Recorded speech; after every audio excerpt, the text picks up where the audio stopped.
Palácio de Belém, Lisboa.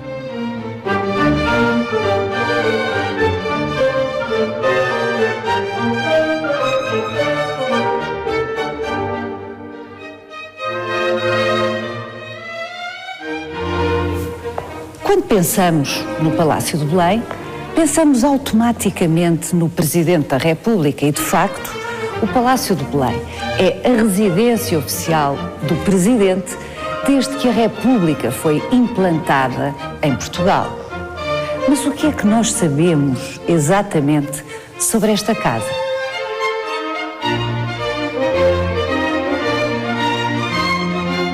Esta casa existe desde o século XVI e está ligada a episódios fortíssimos da história de Portugal. Foi por estarem aqui, casualmente, que os reis sobreviveram ao grande terremoto de 1755 e foi aqui que o Marquês de Távora e o seu filho passaram a última noite antes de serem executados.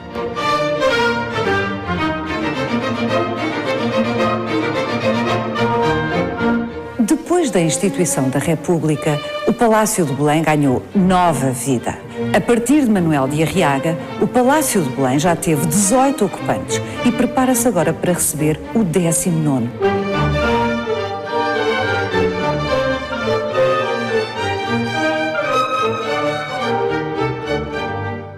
Ao longo dos últimos 105 anos, o Palácio de Belém foi palco de sucessivas histórias, surpreendentes, dramáticas, divertidas. Algumas delas até agora reservadas. Vai querer saber mais? Venha connosco nesta visita guiada.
Diogo Gaspar, esta sala do Palácio de Belém é provavelmente a sala mais conhecida de todos os palácios portugueses. É verdade. A Sala das Bicas, como é conhecida, é a sala onde todos os convidados que vêm à audiência ao Sr. Presidente da República prestam declarações à imprensa quando elas ocorrem. É justamente neste local que a imprensa se posiciona, captando a entrada e saída dos convidados que, justamente onde a Paula se encontra, normalmente prestam as suas declarações e fazem os seus comunicados. Portanto, é uma sala, como disse muito bem, que tem uma grande visibilidade e uma grande exposição à comunicação social, daí esse peso enorme que tem no conjunto dos palácios nacionais. Muito bem, nós sugiro, Diogo Gaspar, que agora façamos o percurso que os convidados do Sr. Presidente da República fazem e vamos passar pelas salas de aparato do Palácio de Belém.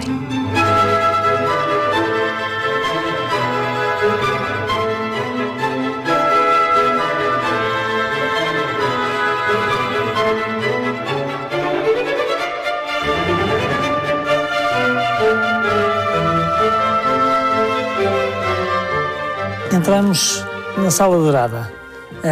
O nome desta sala deve-se, como é óbvio, ao conjunto e à predominância do dourado, não apenas nos tecidos, mas também no mobiliário. Esta sala tem duas peças que eu considero extraordinárias e que vale a pena referenciar. Esta pintura uma pintura de Peter Paul Rubens, um Cristo triunfando sobre a morte. Foi uma peça executada para o Convento das Mercês e que, na altura da extinção das ordens, foi retirada e transitou para o Museu Nacional de Arte Antigo, de onde veio depois, na década de 50, já com o presidente Américo Tomás, aqui para o Palácio, de onde nunca foi retirada. E, obviamente, a peça mais, talvez, extraordinária, porque é aquela que, no fundo, uniformiza toda a sala, é este teto absolutamente extraordinário. Maravilhoso. Maravilhoso. É uma peça do século XVIII, imagino, não? Sim, olhando pinturas, assim, são pinturas que são feitas a partir de gravura do século XVII, todo o enquadramento e, portanto, toda a estrutura século XVIII, mas, curiosamente, é no século XIX que ele ganha depois esta opulência, porque Sinati, quando está a fazer as obras do Mosteiro de Jerónimos, é convidado para vir aqui ao Palácio fazer este adornamento do teto e faz este conjunto de talha magnífico que o preenche, que o enriquece e que depois, no fundo, uniformiza todo este espaço. É muito bonito e é engraçado porque, de alguma forma, com essa descrição que o Diogo Gaspar faz, dá-nos conta de como este palácio, no fundo, está a ser permanentemente utilizado e atualizado, delicadamente, como não podia deixar de ser, mas ao longo dos séculos. 17, 18, 19, só neste teto. Sim, é? o que dá, de alguma forma, a ideia de que este palácio teve e tem uma utilização. Foi residência... A história acrescenta-se todos os dias, exatamente, não é? E, portanto, o século XX não o interrompe, acrescenta-o. Bem, por falar em século XX, temos aqui 3 tapeçarias, a partir de cartões de Almada Negreiros, que são maravilhosas. Ao que sei, foi o Diogo Gaspar que sugeriu que aqui se colocassem estas tapeçarias, exatamente honrando essa ideia que está a expor, não é? Da atualização permanente. Sim, no fundo, trazer, e essa também é uma preocupação dos Presidentes da República, trazer a arte contemporânea para o Palácio.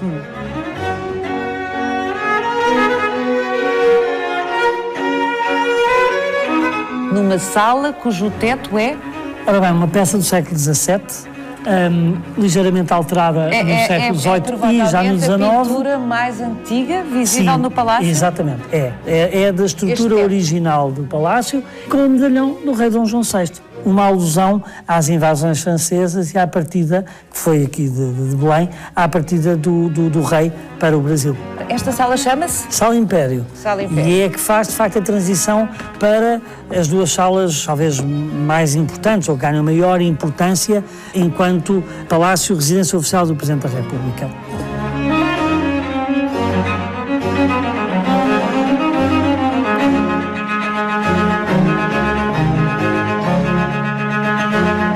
Esta é a sala dos embaixadores.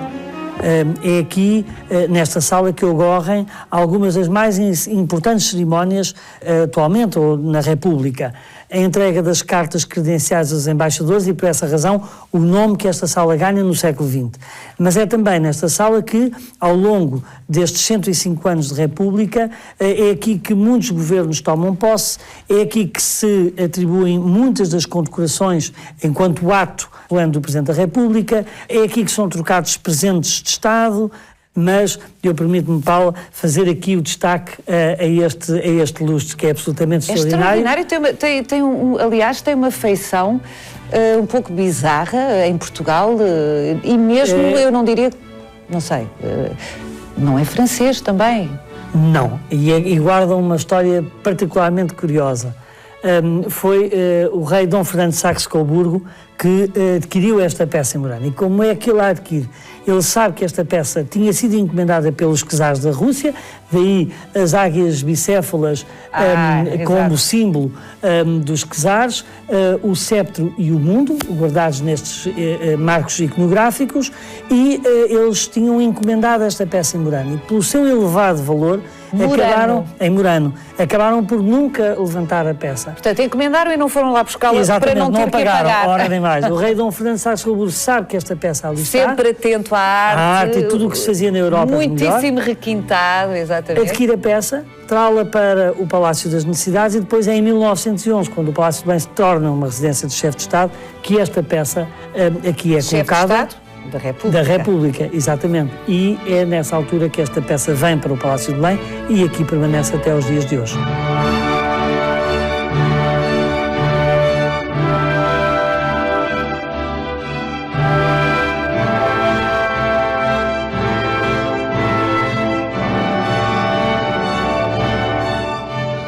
Diogo, vamos agora à última desta sequência de salas, ao gabinete oficial do Sr. Presidente da República. A sala é o único espaço que, sendo reservado ao Presidente da República enquanto espaço de trabalho, é uma sala que é utilizada e por isso é decorada ao gosto de cada Presidente. Estamos hoje a ver uma sala que, embora mantendo algumas peças de mobiliário e algumas peças decorativas, é mudada, é alterada ao gosto, adaptando-se um pouco a cada chefe de Estado. Então, se bem compreendo, Diogo Gaspar, este conjunto de telas e a tapeçaria também que podemos ver são fruto do gosto do Sr. Presidente Aníbal Cavaco Silva, porque não sabemos se o Sr. Presidente Marcelo Rebelo de Sousa vai manter estas peças. Provavelmente vai alterá-las, vai mudar a seu gosto esta sala. Sim, sobre o que vai acontecer, apenas lhe posso dizer que é tradição haver, de facto, algumas alterações. Creio que sim. A escolha é uma escolha pessoal, mas algumas peças são peças históricas. Não posso deixar de referir, por exemplo, a cadeira dos Leões. Por tradição, uma cadeira que está ao serviço dos Presidentes da República desde Manuel da Arriaga. É uma cadeira que, como poderemos ver mais adiante, é utilizada enquanto objeto iconográfico nos retratos de alguns dos Presidentes da República. E a cadeira chama-se a cadeira dos Leões por isso mesmo. Tem 2 leões e símbolo de poder.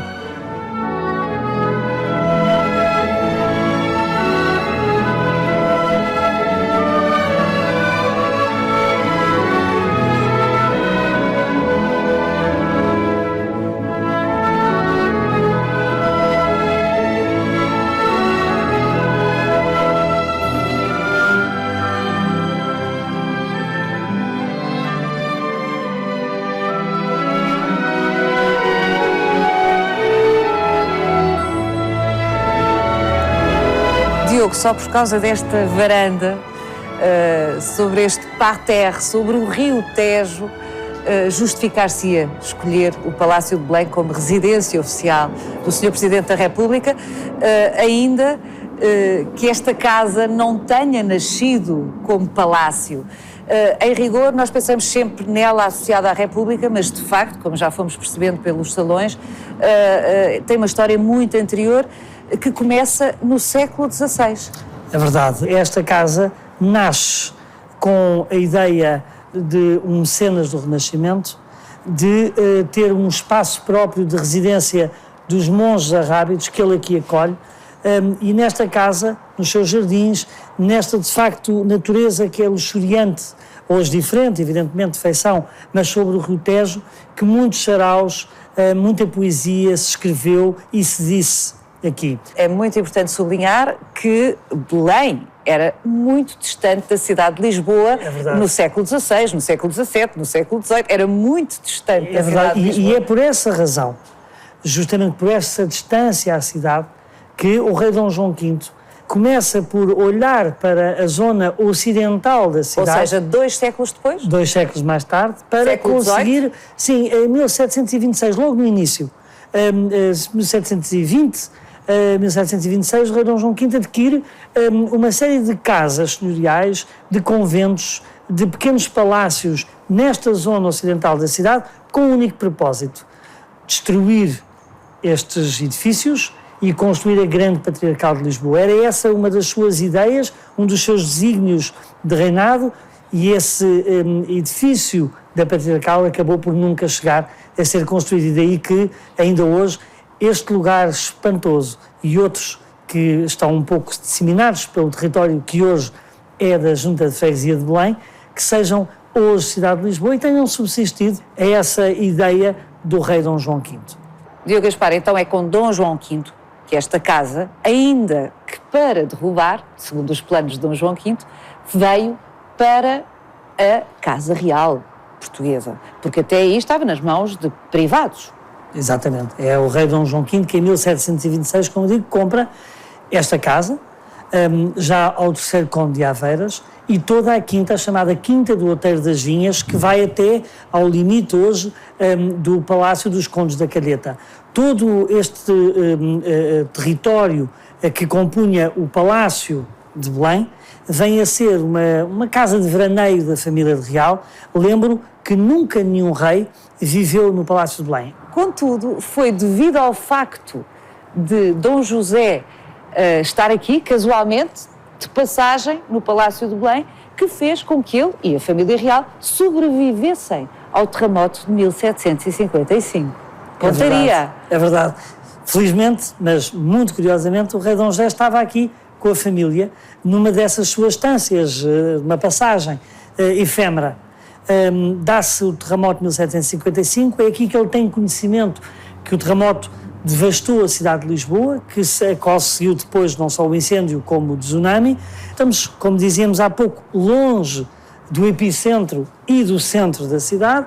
O rei Dom José parte de Belém para Lisboa, toma conhecimento do que acontece à cidade, percebe-se da dimensão da catástrofe, volta para o Palácio de Belém e é aqui que toma a decisão de não mais residir em casa de alvenaria.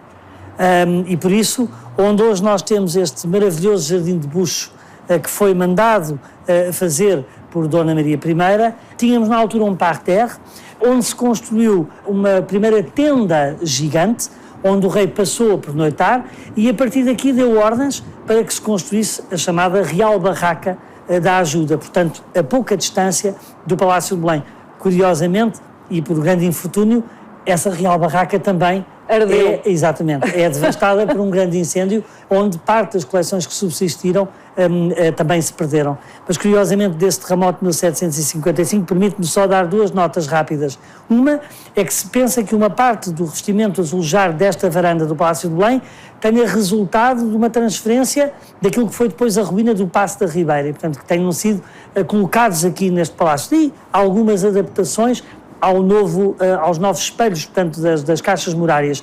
Mas também o facto do rei Dom José ter adquirido um São Marçal, o santo protetor dos terremotos, adquire essa peça que se mantém nas coleções da Casa Real e, curiosamente, no Palácio de Belém até aos dias de hoje.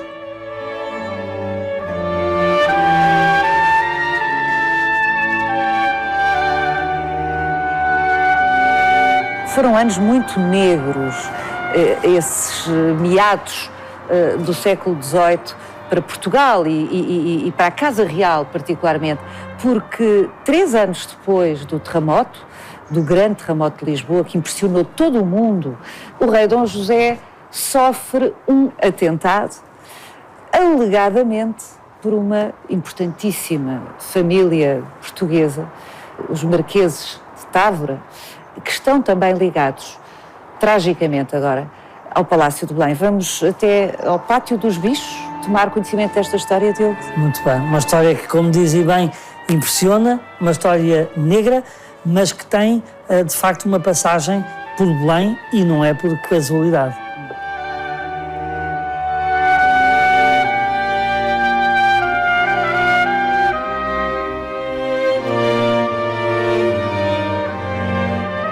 Há ainda uma grande nebulosa em torno do processo do Távora. Em todo o caso, há um relato muito posterior, evidentemente, de Camilo Castelo Branco, que nos dá conta de que, efetivamente, foi aqui, neste pátio e provavelmente nestas jaulas, que o Marquês e o seu primogénito estiveram detidos antes de uma execução terrível. O episódio está documentado, a passagem dos Távoras por aqui está documentada. Sabe-se que teriam pernoitado nas jaulas do Pátio dos Bichos, não sabemos se a configuração era exatamente esta, mas que eram jaulas, que eram de época e que teriam bichos, é verdade, isso há a documentação que o atesta, e que eles teriam permanecido aqui nestas jaulas na noite que precedeu a sua execução no Chão Salgado, como ficou conhecido, aqui bem perto, a cerca de 200 metros do Palácio de Belém.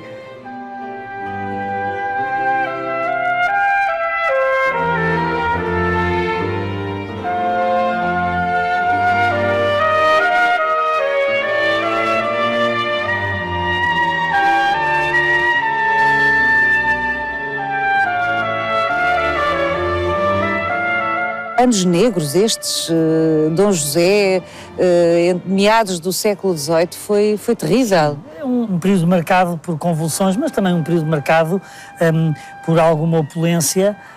E recordo, por exemplo, até aqui no Palácio de Belém, para não marcar apenas esses 2 episódios... O terremoto e o processo dos Tavras. Por exemplo, o casamento da sua filha, a Rainha Dona Maria I, que vem a ser a Rainha Dona Maria I, a aquisição da célebre Baixela Germain, que é adquirida pelo rei Dom José para ser apresentada no casamento, mas essa baixela vem juntar-se a toda a mantearia real que o rei conservava aqui no palácio.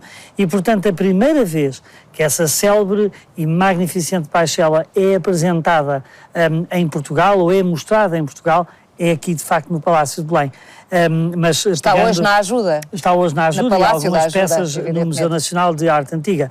Mas Dona Maria I é talvez a monarca que utiliza mais e com um caráter talvez mais lúdico e talvez mais curioso este palácio. Deve-se à Rainha Dona Maria I a reconversão de toda a Quinta do Outeiro das Vinhas num parque zoológico, se assim podemos dizer. Utilizam-se estas jaulas... Que já eram anteriores. Mas utilizam-se para os animais ferozes que vinham de todas as partes do mundo. No Outeiro das Vinhas, portanto, na Quinta, são construídas grandes plataformas para animais de grande porte, elefantes, girafas, etc. E neste parterre, no local onde existia anteriormente uma pequena cascata ao gosto do século XVI, a rainha manda transformar, construir uns viveiros em pavilhões, que nós chamamos hoje os viveiros dos pássaros, e para onde vinham aves exóticas um pouco de todo o mundo. Têm ainda a curiosidade de ser povoados por seres humanos que vinham de diferentes partes do mundo, mas seres humanos que tinham uma particularidade. Eram seres humanos que eram naquela altura dos laboratórios de curiosidades que vinham de facto transformar este espaço num espaço absolutamente extraordinário. Extravagante.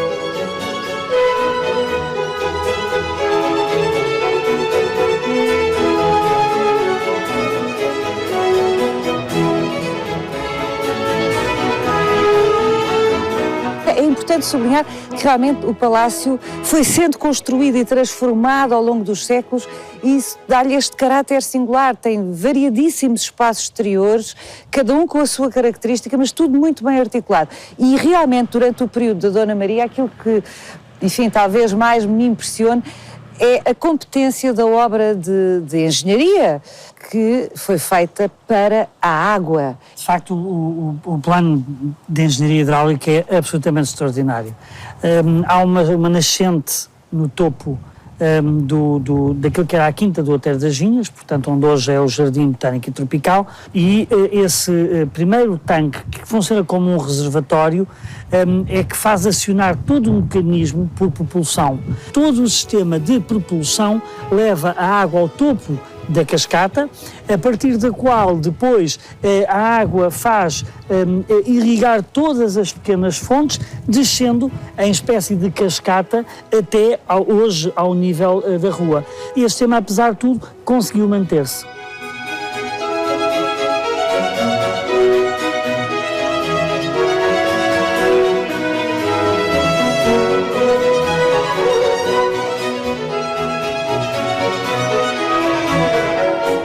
Não é de estranhar que o rei Dom Carlos, à época príncipe Dom Carlos, recém-casado com a Dona Amélia, tenha mandado acrescentar este edifício em mais um andar, onde abriu estes janelões que aqui estão, a darem luz naquilo que passaram a ser 2 ateliês de pintura para ele, que veio a ser um pintor aclamado, de resto, e para a Rainha Dona Amélia, à altura princesa Dona Amélia. O príncipe Dom Carlos sentiu a necessidade de construir aqui um ateliê de pintura, que passa a ser um espaço de grande sociabilidade, porque é aqui que ele convida, na altura, todos os seus amigos artistas, fossem pintores, escultores, todos gravitavam neste espaço, que lhe servia por um ar de estúdio, representativo do melhor que se fazia em Portugal à época, mas que lhe servia também de inspiração com os seus modelos, com as fotografias que ele utilizava para a partir das quais pintar, e portanto utiliza este espaço com estes grandes janelões voltados a uma das encostas da cidade mais ocidental, outra zona da cidade que até aqui estava de costas voltadas, porque o palácio se abria apenas ao rio.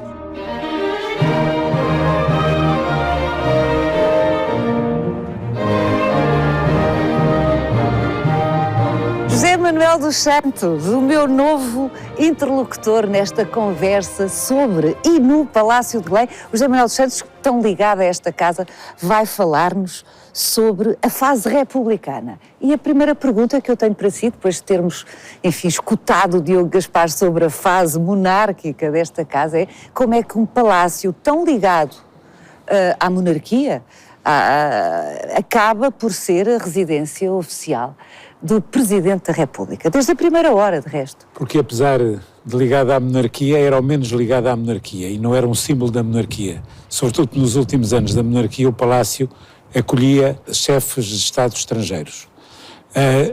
Não teria muito sentido que a seguir à implantação da República, a República, depois da campanha que tinha feito contra a monarquia e contra os faustos da monarquia, se fosse instalar no Palácio da Ajuda ou no Palácio das Necessidades, esses sim ligados e simbolizando a monarquia. O primeiro chefe do governo provisório, Teófilo Braga, representava o republicanismo intelectual e austero. E por isso ele escolheu o Palácio, embora o Palácio tenha motivos, obviamente, de interesse, mas é o palácio menos faustoso, poderíamos dizer o palácio mais modesto. Mais discreto. O palácio mais discreto, que estava mais de acordo com a personalidade dele e com o seu entendimento do poder e da ética republicana. Hoje descreveríamos este palácio como um palácio elegante, mas não é de facto o que temos de melhor sob o ponto de vista patrimonial, sim, não é? É um palácio elegante, o melhor talvez dele seja a vista maravilhosa Exatamente. sobre o rio, aquela varanda junto ao gabinete do Presidente, mas é o palácio que se considerou que era o palácio certo para o início do regime republicano e foi ficando e transformou-se de facto na residência e consolidou-se no símbolo do Presidente da República. Aquela varanda, como dizia o José Manuel, foi ela própria palco, no tempo já da República, no último século, foi palco de encontros, alguns deles registados em fotografia, muito interessantes. Mário Soares, por exemplo, que gostava de conversar nessa varanda, convidava algumas pessoas com quem fazia menos cerimónia para irem reunir com ele para a varanda, iam conversando e olhando o rio e ouvindo os passarinhos do jardim e, de repente, era como se a cidade se ausentasse.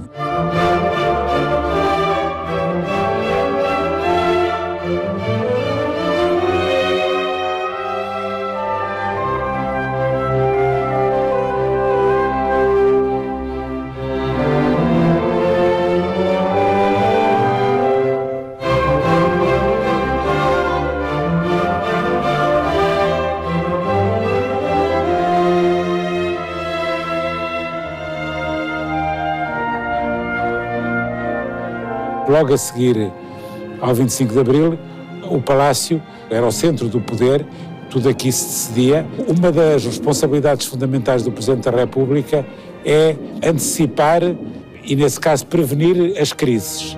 Mas o Palácio e o Presidente verdadeiramente assumem a sua maior importância durante as crises. Exatamente. É uma espécie de paradoxo. José Manuel dos Santos, se, como nos explicou o Diogo Gaspar, nenhum monarca verdadeiramente chegou a habitar o Palácio de Belém. Só os príncipes. Só os príncipes, mas não eram reis, ainda antes de serem coroados reis, evidentemente.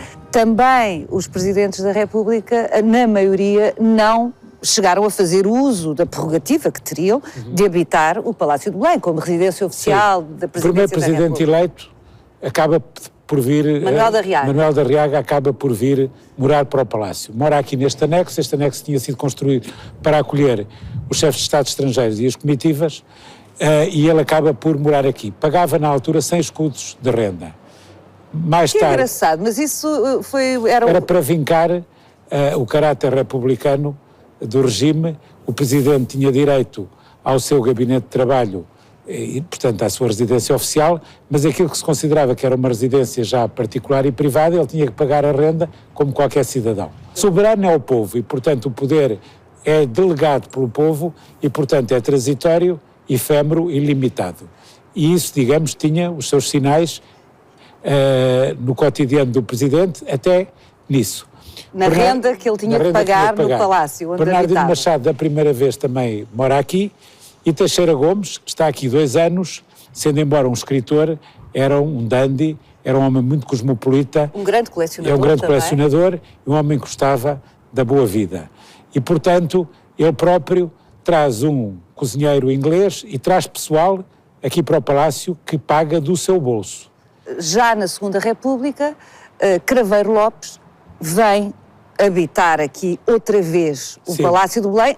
Os aposentos privados do Presidente deixam de ser aqui, no anexo, onde viveram os Presidentes da Primeira República, passam para uma outra zona do Palácio.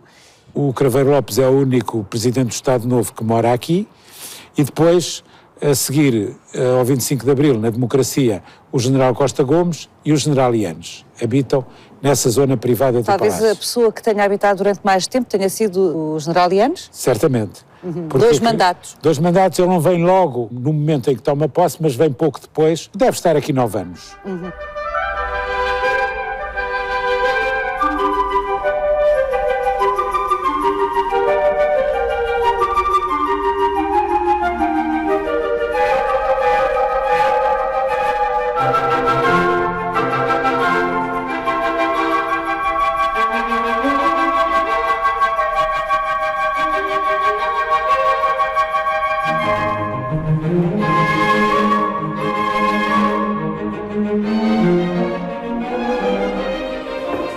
José Manuel, esta capela é provavelmente o gesto mais radical que a República teve neste palácio, no Palácio do Belém. Refere-se a esta obra, esta grande encomenda. Evidentemente, que foi Paulo feita. Arrego. Paulo Arrego e muito particularmente, não é nada irrelevante, Paulo Arrego numa capela. Isto é o ciclo da vida da Virgem. Na altura em que estávamos a restaurar e a recuperar a capela, pensou-se que era muito interessante o diálogo entre a arte antiga e a arte contemporânea. Nós estávamos com algum medo de qual seria a reação dela. Em princípio, dizer Paulo Arrego, fazer uma obra para uma capela. Ela, quando lhe fizemos o convite, disse assim: estive toda a vida à espera deste convite. E Sempre surpreendente. sempre surpreendente. Por exemplo, isto aqui é uma anunciação. E temos aqui a Virgem Maria e há o anjo, como é tradicional, e como é a história tradicional, que lhe vai anunciar que ela vai ser mãe. Leva-nos a interrogar o seguinte: em vez de um anjo, um rapaz normalmente novo, aparece aqui uma senhora já com uma certa idade, madura, com umas asas de anjo. E a Paula Rego explicou assim: eu não me parece que a uma rapariguinha completamente ingênua, pouco conhecedora da vida, alguém que lhe vai dizer que ela vai ficar grávida, ainda por cima, ficando grávida do Espírito Santo, que fosse um rapaz que tivesse essa conversa. Tinha que ser esta mulher experiente e com a sabedoria daquilo de que e ia sempre falar. com aquele ar patibular que estas mulheres experientes têm no bestiário da Paula Rego. Aqui é novamente o mesmo anjo, exatamente. No nascimento, ali por trás, de repente, há uma espécie de cenário de uma grande ingenuidade, parece um cenário com os animais, parece um cenário E as estrelinhas? de postal de boas festas, absolutamente convencional. Aqui há a adoração dos pastores, ali há a apresentação no templo, em que aparece aqui esta senhora que está vestida como no tempo dos anos 50, a Paula Rego achava que as senhoras em Portugal se vestiam para ir para um batizado. Aqui a fuga para o Egito, ali está São José à frente, em segundo plano. Exatamente, os homens afastados. Como acontece com Paula Rego, as mulheres sempre em primeiro plano. Aqui a lamentação aos pés da cruz, está Maria e Maria Madalena, atendendo à biografia anterior da Maria Madalena, ela retratou-a desta maneira.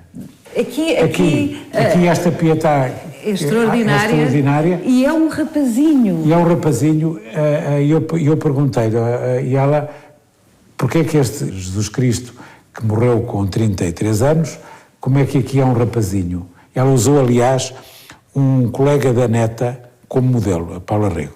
E é a própria neta que está ali. E ela respondeu dizendo o seguinte: quando um filho morre a uma mãe, é sempre um menino que lhe morre. Bem observado. Depois aqui é a Assunção, desta vez é a figura do menino morto, transforma-se em anjo para a levar aos céus, porque é por ele que ela vai ao céu, e portanto também há aqui este simbolismo. José Manuel, se isto não é um gesto audaz... É. Mas esse gesto que ao princípio poderia ter gerado algumas incompreensões de setores mais conservadores e que começou a desenhar-se qualquer coisa desse género, de repente o padre Tolentino de Mendonça, nessa altura, disse uma frase que eu acho que foi a chave também de muito, depois disto tudo.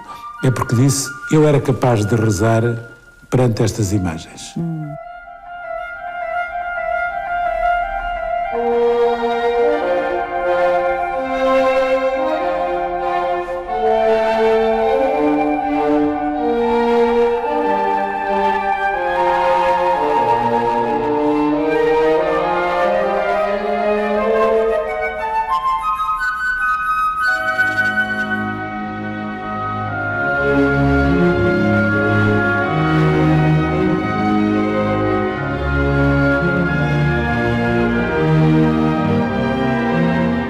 Aqui estão 3 columbanos, são 3 retratos admiráveis. O Columbano é de facto um grande retratista. Temos aqui este Teófilo, que é um exemplo maior do retrato psicológico, em que nos aparece ali o velho presidente, o velho sábio, rodeado dos seus livros e da sua melancolia. Exatamente. Temos ali o Arriaga. Eu notava a maneira tão sábia como o Columbano pinta, por exemplo, as pinceladas naquele tinteiro. Depois temos o Teixeira Gomes. Também nos é dado o dandy, com aquela flor no peito. Exatamente. Estes são os 3 melhores retratos à luz dos critérios da história da arte, mas há outros retratos interessantes aqui. Há um momento em que não existem retratos, por razões várias, pelas próprias vicissitudes da história. Sidónio foi assassinado, não teve tempo para escolher quem o pintasse e ficou sem retrato. Depois o António José de Almeida também não tinha retrato, e há uma encomenda em que o Henrique Medina pinta. Há esta tradição, desde a primeira hora, de ser o próprio Presidente da República a escolher o autor do seu retrato. É. O que nos conduz aos retratos dos Presidentes da Terceira República. José Manuel dos Santos, é muito mais divertido analisar o retrato de pessoas que nós conhecemos. Sim. Nossas contemporâneas. Nos cruzamos na rua com elas. Exatamente.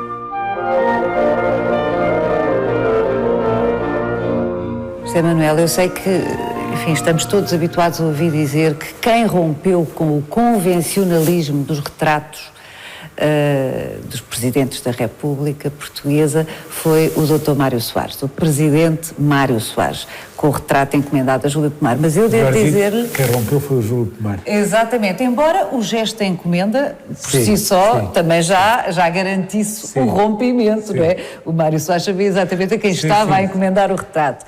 Mas eu devo dizer-lhe que, olhando para esta galeria quase completa dos presidentes da Terceira República, eu fico sempre muito surpreendida com o retrato do general Spínola, porque eu acho de uma modernidade, não óbvia, mas começando a observá-lo, é muito surpreendente. É. Provavelmente há aqui uma ruptura inconsciente. O pintor... Ou pelo menos não deliberada por parte do general Spínola. Não, isso não, certamente. E se calhar o pintor também não, assim não tanto, não é? Porque o pintor chama-se Francisco Lapa e não consta a favor dele, não constam grandes gestos de ruptura artística. No entanto, de facto, ele pinta o Marechal Spínola pondo com o palácio em fundo, é como se a imagem, o retrato do Marechal, fosse quase uma colagem sobre um cenário. É como se estivesse aqui sobreposto e recortado. Qualquer coisa de irreal naquilo, não é?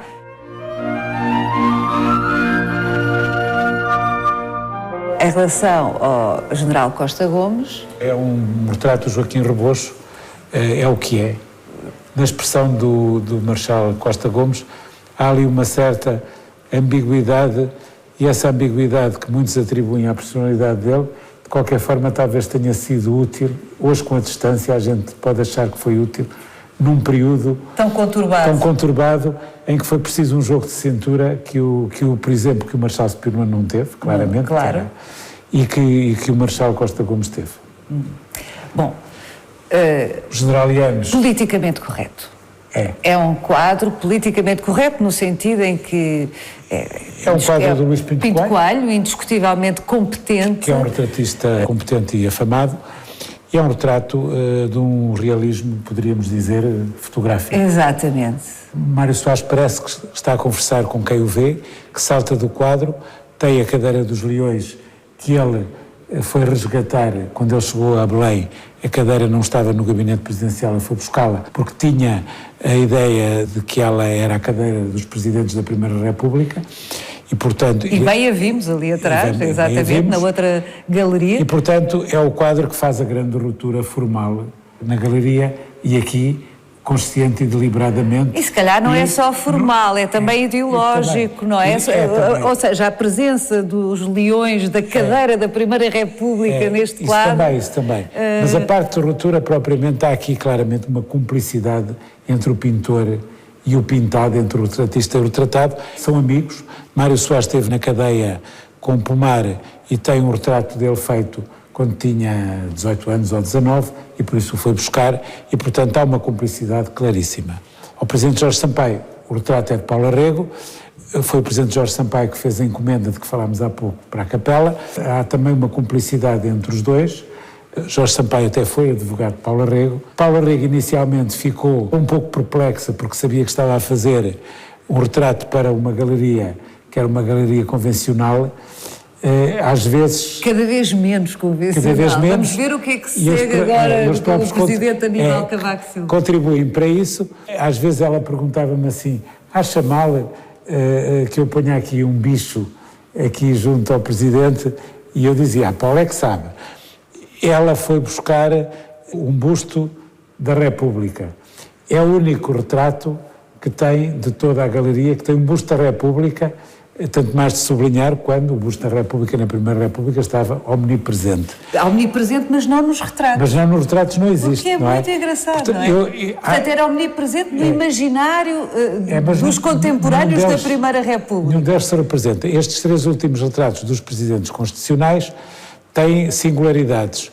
O generalianos é o único militar que está, de todos os presidentes militares, é o único que está a civil e é bem feito que esteja, uma vez que ele foi um presidente eleito e, portanto, não é por ser militar. Exatamente. O Dr. Mário Soares é o único presidente que está a rir. Nenhum presidente, aqui em nenhum retrato, está a rir. E o Dr. Jorge Sampaio é o único que tem o busto da República, para além disso é o único retrato que aqui tem um vidro, porque os outros retratos são a óleo e este retrato é a pastel, porque a Paula Arrego, nesta fase do seu trabalho, pinta a pastel e, portanto, o pastel precisa de um vidro para proteção.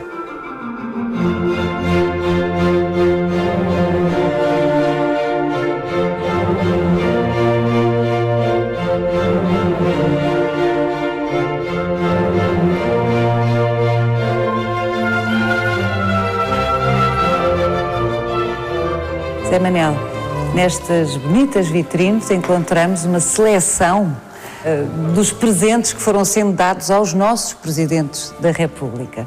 E é uma variedade... nas vitrines, porque há muitos, e era impossível estar a expô-los todos em permanência, e, portanto, vai ser... Portanto, isto esclarece-nos logo quanto à propriedade dos presentes? Sim. Ou seja, quando outro chefe de Estado oferece ao nosso chefe de Estado um determinado presente, não é dele pessoalmente. Não há lei sobre isso, e o museu foi criado também para isso, para acolher os presentes de Estado. Passou a ser uma prática que os presidentes da República passem a dar um uso público aos presentes de Estado que recebem. Aqui não é propriamente uma visita de Estado, é um presente que foi dado pelo presidente francês Raymond Poincaré ao presidente Bernardino Machado. É uma visita dramática ele vai, em 1917, visitar a frente portuguesa que participava na Primeira Guerra em França. É uma visita de um grande dramatismo, porque a Primeira Guerra foi terrível e o presidente Poincaré oferece-lhe, como testemunho de agradecimento pela presença portuguesa e pela participação portuguesa, oferece-lhe estas balas.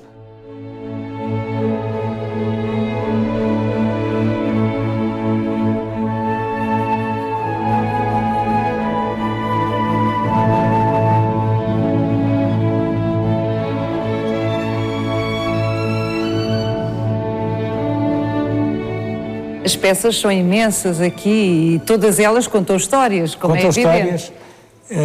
Aqui, por exemplo, temos uma floreira de prata oferecida pela Rainha de Inglaterra, Isabel II, ao presidente Ramalhianes. A Rainha Isabel II fez 2 visitas a Portugal que tiveram uma grande retumbância. Uma com o presidente Craveiro Lopes, em 1957, e outra com o presidente Ramalhianes, em 1985. Em 57, a televisão portuguesa estava a dar os primeiros passos, inaugura as suas transmissões com esta visita.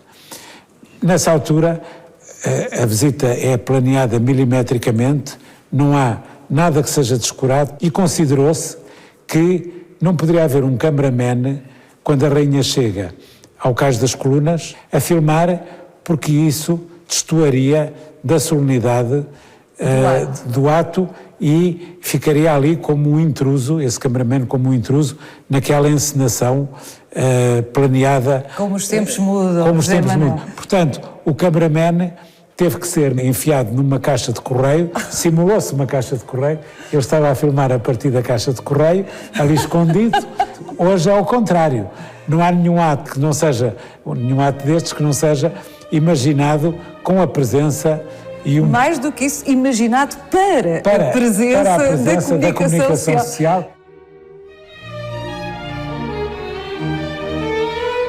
Ao que sei, foi António José de Almeida, o presidente António José de Almeida, a dar início às visitas de Estado na Acessão contemporânea. Evidentemente, no tempo da República, foi ele. Há, de facto, uma marca muito importante com a visita que ele faz ao Brasil para o centenário. Vamos até junto do retrato. Para as comemorações do centenário da independência do Brasil. Estamos em 1922, a independência foi em 1822. Esse é um grande momento de exaltação patriótica no Brasil e também em Portugal. Houve uma série de percalços, avarias contínuas no navio que levava a comitiva presidencial. É uma comitiva ilustríssima. Por exemplo, na comitiva vai o Jaime Cortesão, vai o Leonardo de Coimbra, vai o João de Barros a acompanhar o presidente. Só que eles deveriam estar lá no Dia Nacional, que era o dia 7 de setembro, mas por causa das avarias contínuas que houve no navio, só chegaram 8 dias depois, a 14 ou a 15. Portanto, que embaraço! Embaraço terrível. Eles, obviamente, por telégrafo tinham enviado uma mensagem a 7, dizendo: chegaremos aí para festejar a independência, mas queremos desde já saudar o grande povo brasileiro, nosso irmão. Mas a visita inicia-se, portanto, com todas as condições para não correr bem e, no entanto, tem um sucesso retumbante. E o que motiva esse sucesso é a magnífica capacidade oratória do presidente António José de Almeida. Há uma série de reportagens nos jornais da época que dizem que mesmo quando ele não estava para falar num acontecimento, cria-se um ambiente em que ele tem que falar e ele percebe que essa é a chave do seu sucesso e começa a falar. E as pessoas querem que ele fale, e no Congresso, ao famoso discurso do Congresso, em que ele agradece ao povo brasileiro terem feito a Portugal o grande favor de se ter tornado independente naquele momento certo. O António José de Almeida agradecia ao Brasil porque isso era o penhor, o facto de eles se terem tornado independentes daquela maneira, que não foi uma maneira contra Portugal, exatamente, mas foi uma espécie de independência com Portugal, era o penhor de uma amizade futura. Esse discurso é um discurso que faz época no Brasil, é um discurso citadíssimo, há muitos presentes que lhe são dados, estão aqui muitos no Museu da Presidência da República. É-lhe oferecida, por exemplo, ele tinha uma filha, Maria Teresa, com 10 anos, é oferecida uma boneca Ele, a propósito disso, faz um discurso extraordinário, dizendo que vai dizer à filha que a razão fundamental que o levou ao Brasil foi trazer-lhe aquela boneca, levar-lhe aquela boneca que os brasileiros lhe deram, e, portanto, cria-se um ambiente de uma euforia total, e esse ambiente de euforia que fortalece extraordinariamente as relações entre Portugal e o Brasil é devido, sublinho, à capacidade, à veemência da capacidade oratória do Presidente António José de Almeida. Zé Manel, é sempre importante ouvir estas histórias, porque às vezes, enfim, as coisas tornam-se quase banais e hoje em dia são tão mais frequentes as visitas de Estado que pensamos, são atos, são proformes, sem grande densidade humana, mas às vezes faz mesmo a diferença. Eu acho que a Presidência da República e o Presidente da República é dos poucos lugares do poder que ainda conserva uma dimensão simbólica. A partir daqui pode ter-se um olhar que é um olhar menos imediato, um olhar de mais longa duração, e isso é muito importante, essa dimensão cerimonial e simbólica do poder, porque isso contribui para a identidade dos povos, contribui para a coesão, contribui para que se reconheçam em alguém que os representa e que os representa da maneira democrática, como é próprio do nosso tempo, mas que os representa com os atributos de dignidade que são, obviamente, naturais na função de quem chefia o Estado e de quem representa o país na ordem interna e na ordem externa.